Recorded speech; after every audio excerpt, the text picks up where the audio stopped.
salam sejahtera, selamat berjumpa kembali di dalam acara Santapan Rohani. Mari kita akan berdoa, memohon berkat Tuhan. Segala kemuliaan bagi Tuhan Bapa, Allah pencipta langit dan bumi, Allah yang di dalam Yesus Kristus. Tuhan, kami boleh mengucap syukur, kami merendahkan hati kami mohon belas kasihan-Mu agar Engkau memberikan kebenaran firman-Mu untuk kami dapat belajar bersama. Terima kasih Bapa di surga, kami mengucap syukur. Kami berdoa di dalam nama Tuhan Yesus. Amin. Baik Bapak Ibu Saudara, kita akan kembali belajar dengan firman Tuhan dengan satu tema, hidup dalam hikmat Tuhan. Hidup dalam hikmat Tuhan.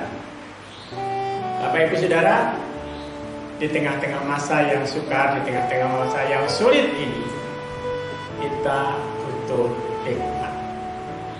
Mari kita akan sama-sama membaca Alkitab kita di dalam kitab Amsal pasal 3 ayat 13 sampai dengan ayat yang ke-16. Demikian firman Tuhan. Berbahagialah orang yang mendapat hikmat, orang yang memperoleh kepandaian, karena keuntungannya melebihi keuntungan perak dan hasilnya melebihi emas. Ia lebih berharga daripada permata, apapun yang kau inginkan tidak dapat menyamainya. Umur panjang ada di tangan kanannya, dan tangan kirinya kekayaan dan kehormatan. Luar biasa Bapak Ibu Saudara. Di tengah-tengah masa yang sukar, di tengah-tengah masa yang sulit, Bapak Ibu Saudara yang terkasih di dalam Tuhan, tidak ada pilihan lain selain kita hidup dalam hikmat Tuhan. Mengapa kita harus hidup dalam hikmat Tuhan? Hikmat dan kepandaian itu merupakan satu kesatuan yang tidak dapat dipisahkan. Hikmat akan membawa seseorang dalam suatu tujuan. Ketika menghadapi persoalan, masalah, kesukaran,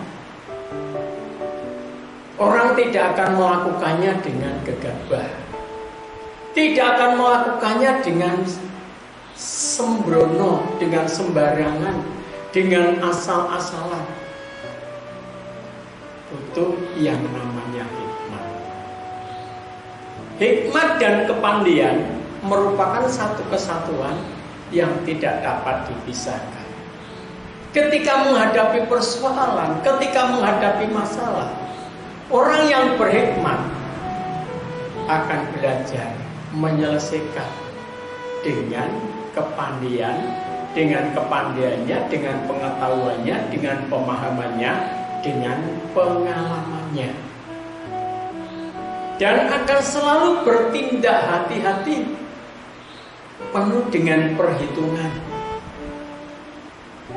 Ya, itu orang yang berhikmat. Orang yang berhikmat akan selalu belajar, belajar, belajar, belajar, dan belajar. Belajar dari kesalahan, belajar dari kekurangan, belajar dari kelemahan, belajar dari kesulitan-kesulitan apa yang dihadapi. Itu orang berhikmat. Bapak Ibu Saudara yang terkasih di dalam Tuhan, hikmat. Alkitab mengatakan,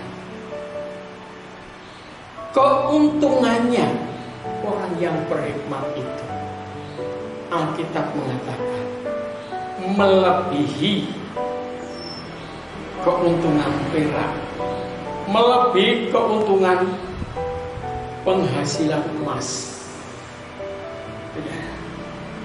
Di dalam perjanjian lama, Daud itu dia menjadi orang yang kaya raya, hasil dari usaha dalam perang, dalam menjarah raya lawan-lawan yang dikalahkan. Dan dia bisa memelihara harta kekayaan itu dengan baik. Demikian juga Salomo. Dia menjadi kaya dari hasil warisan dari orang tuanya. Tetapi dia juga mendapatkan penghasilan dari hasil hikmatnya, pengetahuannya. Dia bekerja dengan cara maksimal dengan hikmatnya. Dalam 1 tahun dia bisa mendapatkan upeti dari 1 kerajaan saja sebanyak 666 dinar, 66 sikal, 666 sikal. Itu kekayaannya setiap tahun. Dia menjadi orang yang kaya raya. Tetapi setelah Salomo dipanggil Tuhan menghadap kepada Yang Maha Kuasa, anaknya yang namanya Rehabiam dan seterusnya, dia mendapatkan peninggalan harta kekayaan dari orang tuanya cukup besar. Tapi dia tanpa hikmat dan tanpa kepandaian yang memadai. Harta kekayaannya itu bisa habis. Karena apa? Karena tidak mempunyai hikmat dan kepandaian. Oleh sebab itu Bapak Ibu Saudara yang terkasih dalam Tuhan, di tengah-tengah masa yang sukar, di tengah-tengah pandemi ini, Bapak Ibu Saudara dibutuhkan. Bapak Ibu Saudara perlu yang namanya hidup dalam hikmat Allah. Saudara baca selanjutnya. Alkitab mengatakan ia lebih berharga daripada permata. Apapun yang kau inginkan tidak dapat menyamainya. Lebih berharga daripada permata. Mungkin saudara punya emas, punya perak, punya permata, punya harta kekayaan yang banyak.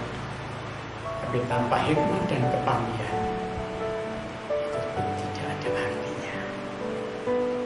Oleh sebab itu Bapak Ibu Saudara, mari kita hidup dalam hikmat Tuhan. Selanjutnya, perhatikan ayat yang ke-16. Umur panjang ada di tangan kanannya, dan tangan kirinya kekayaan dan kehormatan. Bapak Ibu Saudara yang terkasih dalam Tuhan, itu hidup orang yang mau hidup di dalam hikmat Tuhan. Bapak Ibu Saudara yang terkasih dalam Tuhan, hidup dalam hikmat Tuhan itu sangat luar biasa. Lalu pertanyaannya, hidup dalam hikmat Tuhan itu seperti apa dan bagaimana? Mari kita baca hikmat Tuhan di dalam 1 Korintus pasal yang ke-1 ayat yang ke-24.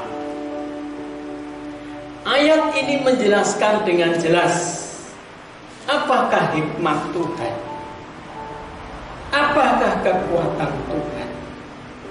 Dalam ayat yang ke-24, ayat ini berkata demikian. 1 Korintus pasal 1 ayat 24. Untuk mereka yang dipanggil, baik orang Yahudi maupun orang bukan Yahudi, Kristus adalah kekuatan Allah dan hikmat Allah. Bapak Ibu Saudara, hidup di dalam hikmat Allah artinya berdasarkan ayat ini adalah hidup di dalam Kristus. Hidup di dalam Kristus adalah hidup di dalam hikmat Allah. Saudara boleh memiliki harta kekayaan semua yang ada di dalam dunia ini. Karena memang bumi ini diserahkan kepada anak-anak manusia, kata pemazmur, untuk mengusahakan, untuk menghasilkan sesuatu yang berharga untuk keperluan anak-anak manusia itu sendiri. Tapi perlu saudara ketahui, hidup tanpa Kristus, hidup saudara dan saya adalah hidup yang sia-sia. Kenapa? Karena Kristus adalah kekuatan Allah dan hikmat Allah.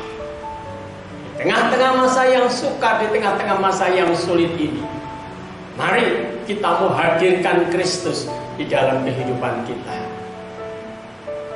Kekayaan saudara, harta saudara, sebanyak apapun, tidak akan pernah sanggup menolong saudara.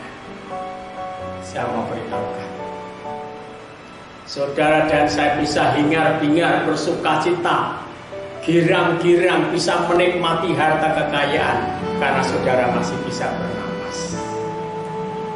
Saya ingatkan sekali lagi, kalau saudara bisa tarik napas ke atas dan itu tidak bisa turun ke bawah, saudara tidak akan bisa hingar-bingar sukacita bersorak-sorai dengan mengumbar keinginan saudara.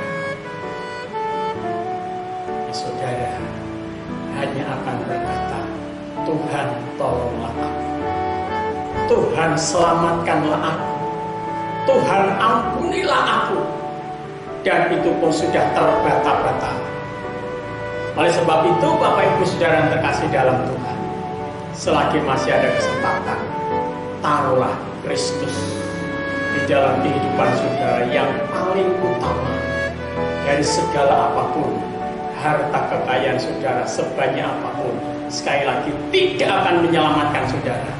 Tapi Kristus telah menyelamatkan saudara dan saya di tengah-tengah masa yang sukar ini.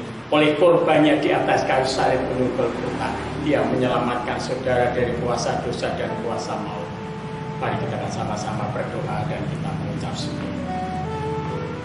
Dengan segala kerendahan hati kami Bapa di surga, kami menyerahkan seluruh kebenaran ini Tuhan. Kami sangat yakin dan kami sangat percaya bahwa di tengah-tengah masa yang sukar, di tengah-tengah pandemi ini, tidak ada penolong yang lain. Ketika ajal menjemput, ketika di dalam tengah-tengah kesukaran, ketika nafas itu tersengal-sengal, orang tidak akan bisa diselamatkan oleh harta kekayaannya. Tetapi ketika orang itu mau berseru, memanggil nama Tuhan, dia akan diselamatkan. Bapa di surga, janji firman adalah pasti. Oleh sebab itu, kami mohon kemurahan-Mu Tuhan. Berilah kesempatan kepada setiap kami, orang-orang percaya, agar kami hidup di dalam hikmat Tuhan, hidup di dalam kasih Kristus, hidup di dalam anugerah Allah. Terima kasih Bapa di surga, kami mengucap syukur buat berkat-Mu, damai sejahtera-Mu, sukacita-Mu, kesehatan, kekuatan, damai sejahtera datang dari Allah di dalam Yesus Kristus Tuhan. Haleluya. Amin.